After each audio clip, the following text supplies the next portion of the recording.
Welcome back. This is Carlisle Amlak with Mahavidya School of Yoga and Ayurveda, and we are going to talk today about the Sub-dosha of Pitta. If you are interested in more information, be sure to subscribe and like our channel, and reach out if you would like to join the Principles of Health course or our 500-hour professional Ayurveda program.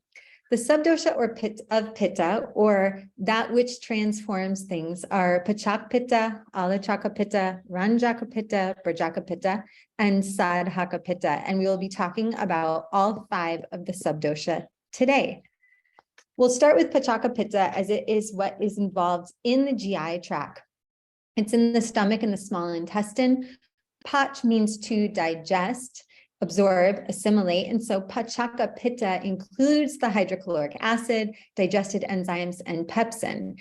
In the stomach, it's digesting starch, glucose, and sugar. So as foods go into the small intestine, Samana Vayu is helping to break down that as it's moving into the secretions, or that heat and sharpness of Pitta and the Pachak Pitta. And that is the penetrating qualities that are going to break the food down to help the body absorb the nutrients. And these digested particles are absorbed through the capillaries, entering into the bloodstream, through Rasa and Rakta Dhatu into general circulation.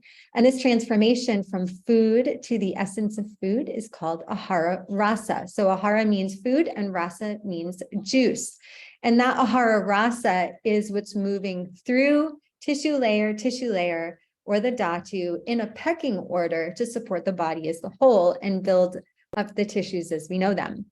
Vitiations of Pachak Pitta, so if it gets increased by too much Pitta, we're noticing hyperacidity, hypoglycemia, sugar cravings, as well as gastritis, peptic ulcers, and any burning and digestion. And those of you studying more Ayurvedic pathology, we know that one of the signs of increased Pitta or too much Pitta is any burning sensations in the body. And it's generally starting in the GI tract, and it's because of Pachak Pitta, that burning feeling. Sadhaka Pitta is Pitta of the mind. It's operating mentally for clarity and the discernment of truth.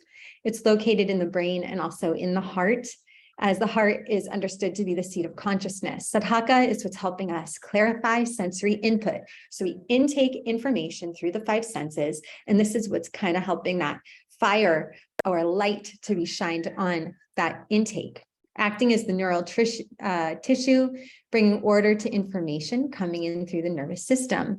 Vitiations or an increase can cause inflammation, burning, nerve pain, anger, intensity, and mental burnout. Sadhaka Pitta creates understanding around any mental impressions, information, new material that's coming into the mind. And once there, the information moves from Vyana Vayu to the respective area where it's then stored in Tarpaka Kapha, which we're going to learn in another series. For this reason, Sadhaka Pitta is related to the intellect or our buddhi. Mental disturbance occurs when there's too much heat burning up the information. We've probably all been there, where you reach a mental burnout point. There's no more storage, Tarpaka Kapha, and we're just kind of burning through it and not processing it. And if Apana Vayu is weak, mental waste or overthinking and anxiety are not released. So it's important, if any destructive patterns are coming through the mind, that we can properly release them also. Often this could result in headaches from overthinking and Pitta-related heart disease. Ranjaka Pitta. Ranjaka means to give color, and this is present in the liver and spleen. It's giving color to the bile and red blood cells and is the function of the blood itself as the precursor in the liver. Our skin, hair, and eye color, as well as the color of our urine, feces, and sweat, is determined by the health of Ranjaka Pitta. Vitiations include hepatitis, anemia, chronic fatigue, even mono. With the addition of Kapha dosha, one might see gallstones or liver degeneration because of the added fat or bile built up there. Along with heat in the Alachaka Pitta, the eyes may become yellow, showing the relationship between the eyes and the liver. Supportive care would be reducing Pitta-provoking tastes.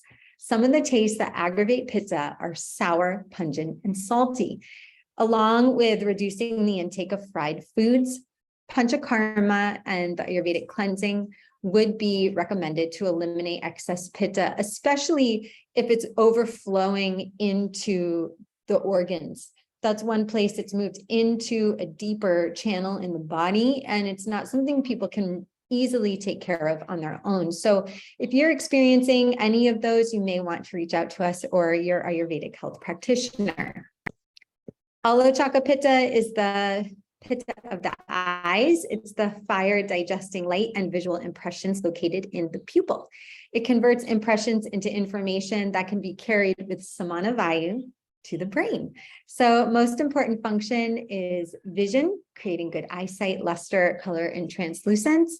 It's necessary for optical perception. So it's maintaining the eyeball temperature, the color of the iris, the color vision, or color vision, and the vision of light, generating visual impulses that are carrying prana, so across the mind. So prana vayu is carrying that visual impulse into the mind or the buddhi, where the interpretation of the impulse is processed through Sadhaka Pitta. It's very interesting.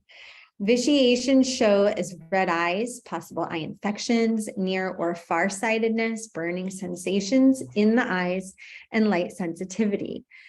You may also notice if you get overtired that you might have burning sensations in the eyes, and that would be a disturbance of Alochaka Pitta, similar to burnout. It's the force behind what we see clearly, not distorted by the ego. So on a more subtle level, it's residing in the third eye consciousness, as the eyes are the window of the soul, and it's helping us see the truth. Vrajaka Pitta is the fire of the skin, responsible for sense impressions of touch, pressure, and pain, converting sensations here into information to be carried by samana vayu to the brain for organization and possible reaction. It's including the digestion of topical treatments, oils, sunshine, as Vrajaka Pitta gives the skin luster and complexion. So if I put oil on the skin, Vrajaka Pitta is what's going to absorb that into my body, turning it into support for the tissues themselves. Vitiations include red or oily skin, heat rashes, allergies. It could even be infections from things like worms, parasites, anything that's being absorbed in through the skin and then moving its way into the intestines. Sweating results from too much heat, and the action of cooling the body through sweat is a function of Vyana Vayu. The skin is the gateway to Vrajaka Pitta regulation. So skincare is important in Ayurveda. We do a lot of discussion on self-oil massage and healing through Vrajaka Pitta, because it's one of the ways we can actually connect to Ranjaka and Pachaka is through here. It's nourishing all the way down into the bone.